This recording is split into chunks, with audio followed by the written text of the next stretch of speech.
नमस्कार साथियों, आप सभी का स्वागत है। 7वें चरण के जितने भी अभ्यर्थी इंतज़ार करने वाले हैं, चाहे वो माध्यमिक के हों, उच्च माध्यमिक के हों या फिर प्रारंभिक के हों, आप लोगों के मन में एक सवाल होगा। अभी पिछले कई कैबिनेट की बैठक में जब भी होती है, एक इंतज़ार स्वाभाविक हो जाता है नियमावली का, और कई लोगों का यह प्रश्न होता है कि नियमावली सरकार नहीं लाएगी। और इधर कुछ दिनों से एक बात गूंज रही होगी आपके कानों में कि नियमावली पब्लिक डोमेन में आएगा। देखिए, कुछ बात होती हैं जो आपको समझना बहुत आवश्यक है, और कुछ बात ऐसी होती हैं जिसको आप ना चाहते हुए भी समझना चाहते हैं। बिहार सरकार शिक्षा विभाग एक ऐसा विभाग है कि बिहार के छात्रों को शिक्षक बनने के लिए ना जाने कितने दांव पेच अपनाने पड़ रहे हैं। कभी उन्हें वकील बनना पड़ता है, कभी उन्हें जज बनना पड़ता है, और कभी उन्हें ना जाने खुद को ही सरकार बना लेना पड़ता है। निर्णय भी लेने पड़ते हैं कि आगे करना क्या है। खैर, ये एक बात की बात है। अब हम बताते हैं कि नियमावली के पब्लिक डोमेन में आने का क्या मतलब है। आप लोग कई दिनों से इस बात को सुन रहे होंगे, कई लोग कमेंट बॉक्स में पूछे भी कि आखिर की नियमावली पब्लिक डोमेन में आएगा तो इसका क्या मतलब है। क्या सरकार ने किसी से पूछ करके नियमावली बनानी है? क्या सरकार ने, जो आपको पिछले दिनों याद होगा, 60-40 का एक कच्चा ड्राफ्ट वायरल हुआ था, लगातार अखबारों ने, सोशल मीडिया में या हर जगहों पर जो है 60-40 का मुद्दा गूंजा। क्या सरकार को उसमें भी संदेह है, दिक्कत है? और अगर दिक्कत है तो सरकार करना क्या चाहती है? वर्तमान परिस्थिति में जो नियमावली है, नियमावली को तो सरकार बदल रही है। और अगर बदल रही है, 60-40 की चर्चाएं थी, तो क्या 60-40 में भी सरकार को दिक्कत हो रही है? क्या वाकई में नियमावली को फिर से पटना हाई कोर्ट में घसीटा जाएगा? क्या फिर से 7वां चरण डिले होगा? क्या फिर से 7वें चरण में काले बादल मंडरा रहे हैं? क्या सरकार पिच तैयार कर रही है? सरकार खुद एक मौका देना चाहती है बहाली को फंसाने का? इन सभी बिंदुओं पर हम लोग विस्तार से चर्चा करेंगे। आपका अंत तक बने रहना हमारे इस वीडियो में बहुत आवश्यक हो जाता है। दोस्तों, आपको याद होगा, मैं आपको विगत 2 महीने पहले, 1.5 महीने पहले लेकर के चलता हूँ। पटना हाई कोर्ट ने हेडमास्टर की नियुक्ति नियमावली पर कड़ी आपत्ति जताई थी। उसे ठीक नहीं है यह तक कह दिया था, फिर से बनाने की बात कही थी। और आपको याद होगा, 26 जनवरी का ही वो दिन था जब माननीय मुख्यमंत्री, सूबे के मुख्यमंत्री नीतीश कुमार ने घोषणा की थी गांधी मैदान से, और 26 जनवरी को ही हेडमास्टर की बहाली होगी। और वर्ष भले ही कुछ अलग हो, शायद 2020 या 21 का वर्ष था वो, जब ये नियुक्ति नियमावली आई थी। संजय कुमार सिंह उस समय के जो अपर मुख्य सचिव थे, अभी वो केंद्रीय प्रतिनियुक्ति में दिल्ली में है। और वो नियमावली आई थी, बड़े ही धूमधाम से उस नियमावली का स्वागत किया गया था। बीपीएससी से हेडमास्टर की बहाली होगी, नए वेतनमान के साथ बहाली होगी। हुआ क्या? ढाक के 3 पात। वर्ष 2021 से 23 बीतने को आ गया, अभी तक कोई भी चर्चाएं उसकी नहीं। हाईकोर्ट ने, माननीय पटना हाईकोर्ट ने नियमावली पर आपत्ति जताई, उसे ठीक नहीं बताया, फिर से बताने की बात कह दी। मनमाने ढंग से 8 वर्ष का अनुभव था। अभ्यर्थी पहुंचे थे पटना हाई कोर्ट के शरण में, और डबल बेंच की कोर्ट ने जब सरकार से पूछा, अपर मुख्य सचिव से जब ये पूछ दिया कि क्या आपने नियमावली बनाई, तो किसी से सलाह ली, पब्लिक सजेशन लिया, पब्लिक ऑब्जेक्शन लिया, नियमावली सही है या नहीं है? क्योंकि सरकार अगर कोई नीति बनाती है तो वह नीति हितकारी होनी चाहिए, और अगर वो हितकारी नहीं है तो कोई भी कैंडिडेट अगर उससे चुनौती देता है तो गवर्नमेंट को मुंह की खानी पड़ेगी। एक प्रोसेस होता है किसी भी नीति को बनाने के लिए। गवर्नमेंट ने उस प्रोसेस को नहीं अपनाया था।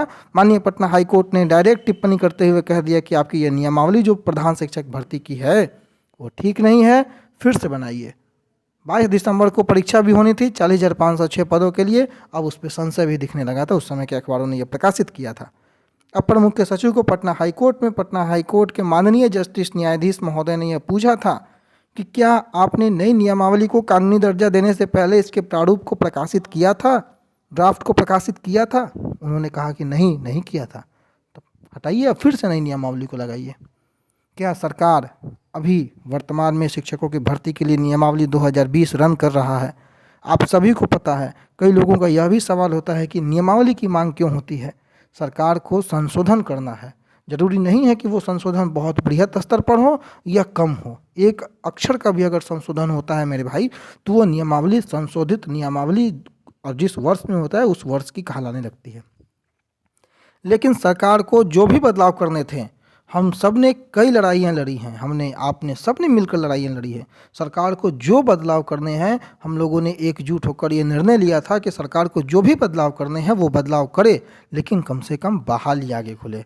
सरकार को 60-40 करनी है, सरकार 60-40 करे। सरकार को एकेडमिक पे बहाली लेनी है, सरकार एकेडमिक पे बहाली ले। सरकार को जैसे बहाली लेनी है, 80-20 करनी है, 90-10 करनी है, 100 करनी है, सरकार जो करे, कम से कम बहाली तो ले।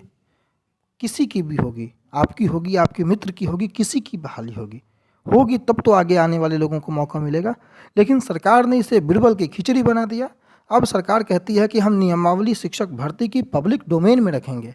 पब्लिक डोमेन में रखेंगे, हर लोग, जितने लोग हैं उतनी सोच होगी, सभी लोग अपने अपने तरीके से आपत्ति करेंगे और सरकार को सुझाव देंगे।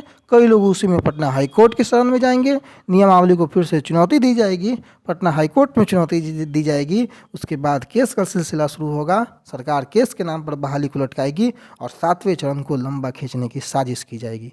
सरकार को क्या 60-40 से भी दिक्कत था? मैं आपको बड़े अधिकारी की जुबानी में अगर बताऊं आपको, तो उस अधिकारी ने, माफ़ कीजिएगा, उन अधिकारी ने यह बात बताई थी कि नियमावली को पब्लिक डोमेन में इसलिए नहीं लाया जा रहा है क्योंकि बिहार में बहाली को फंसाने वाले कई लोग इंतजार में हैं और जैसे ही नियमावली आएगी वो एक्टिव हो जाते हैं और कुकुरमुत्ते की तरह उनका इस तरीके से विस्तार होता है जैसे कि मानिए कि वो इसी चीज़ के लिए इंतज़ार में ताक कर रहे थे। जैसे ही नियमावली आएगी, गवर्नमेंट ने, उस समय के वो अधिकारी महोदय, उन्होंने यह स्पष्ट कहा था कि नियमावली और नोटिफिकेशन गवर्नमेंट बहुत ही कम दिनों के अंतराल में निकालेगी और उसके पीछे का एक ही कारण था कि केवल केस करने वाले मंचलों को मौका ना मिले। लेकिन गवर्नमेंट पब्लिक डोमेन में नियमावली रखना चाहती है तो रखो, मना किसी ने नहीं किया है। लेकिन गवर्नमेंट ने जो भी नीति बनाई है, गवर्नमेंट को अगर उस नीति पर यकीन नहीं है तो गवर्नमेंट पब्लिक डोमेन में रखने के बावजूद भी फंसेगी। और अगर गवर्नमेंट उस नीति पर अडिग रहेगी तो गवर्नमेंट पब्लिक डोमेन में तो क्या, उसे विश्व पटल पर भी रख देगी। और अगर सही नीति बनाई है गवर्नमेंट तो उसे कहीं से भी घबराने की आवश्यकता नहीं है। अब ये बिहार सरकार शिक्षा विभाग के रवैये को और आने वाले समय में बदलती परिस्थितियों को आप समझिए और भांपिए। और पब्लिक डोमेन का मतलब है कि सरकार पटना हाई कोर्ट ने जिस प्रकार से कड़ी फटकार विगत 1 महीने पहले लगाई थी, उसी फटकार से बचने के लिए पब्लिक डोमेन में नियमावली को रखना चाहती है, ताकि जो भी ऑब्जेक्शन आना चाहे, जो भी सजेशन आना चाहे, जो भी आपत्ति आना चाहे, जो भी सुझाव आना चाहे, कैंडिडेटों का, आम लोगों का, जो शिक्षाविद हैं उनका, अभ्यर्थियों का, उन लोगों के सुझाव को ले एक लिपापोती ही सही लेकिन वो कर सके, ताकि पटना हाई कोर्ट में अगर कल को नियमावली को चुनौती दी जाए तो यह बात कह सके अपर मुख्य सचिव महोदय कि हाँ, हमने पब्लिक डोमेन में सुझाव के लिए रखा था नियमावली को, उसके बाद इसे कानूनी अमली जामा पहनाया है। तो कुल मिलाकर सरकार 60-40 करे, 80-20 करे, एकेडमिक करे, एस्टेट करे, जो करे, हमें उससे आपत्ति फ़िलहाल नहीं थी। लेकिन गवर्नमेंट अगर इस तरीके से देर करेगी और खुद मौका देगी कई लोगों को पटना हाई कोर्ट की शरण में जाने का, तो ये कहीं से सही नहीं है। हमने कई दिनों से इस मैटर पर चर्चाएं बंद कर दी थी कि बहाली कैसे होगी, लेकिन अगर गवर्नमेंट खुद मौका दे रही है लोगों को तो एक बार फिर से ये स्वर उत्पन्न होने शुरू होंगे कि बहाली ऐसे हो तो बहाली वैसे हो। सभी लोग अपनी सुविधाओं को देखेंगे और आपको पता है जहाँ पर सभी अपने अपने सुविधाओं को देखना शुरू कर देंगे वहाँ पर किसी की सुविधा के अनुसार कार्य नहीं होगा और बहाली का सत्यानाश हो जाएगा।